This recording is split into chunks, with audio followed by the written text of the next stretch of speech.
Merci, Madame la députée. Pour les démocrates, Géraldine Bannier. Merci. Vous proposez que le financement par les collectivités publiques des écoles privées sous contrat devienne facultatif, voire impossible. Mais très concrètement, pouvez-vous me dire ce qu'il adviendrait de la seule petite école de ma commune rurale, historiquement privée, avec sa 50aine d'élèves et ses 2 classes? Elle accueille indifféremment les enfants du village avec un recrutement sociologique très varié, dont beaucoup d'enfants de classes modestes du territoire, enfants d'ouvriers et d'agriculteurs notamment. La mairie leur verse environ 30 000 € annuels en suivant ainsi le seuil de la moyenne départementale.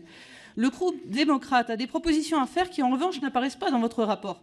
Par exemple, pour éviter la double peine que représente à la fois la baisse des effectifs dans nos petites écoles et le financement obligatoire des écoles des communes voisines, il serait bon que les collectivités soient amenées à financer non pas l'ensemble des élèves résidant sur la commune, mais uniquement les élèves scolarisés sur la commune.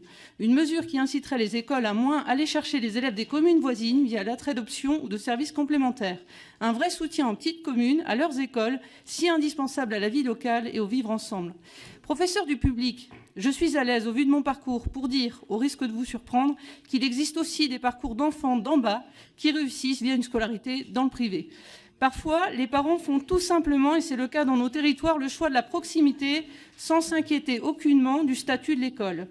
Alors évidemment, nous rappelons sans aucune ambiguïté l'impératif de transparence, de mixité sociale, la nécessité pour l'enseignement privé de s'ouvrir davantage à l'accueil d'enfants au parcours semé d'embûches. Mais nier cette réalité-là, c'est aussi faire montre d'un aveuglement idéologique inquiétant. La ségrégation n'est jamais souhaitable, elle n'est tout de même pas uniquement liée au statut des écoles, mais bien davantage au choix conscient de celle-ci par les parents, et c'est là qu'il faut agir. Merci, Madame la députée.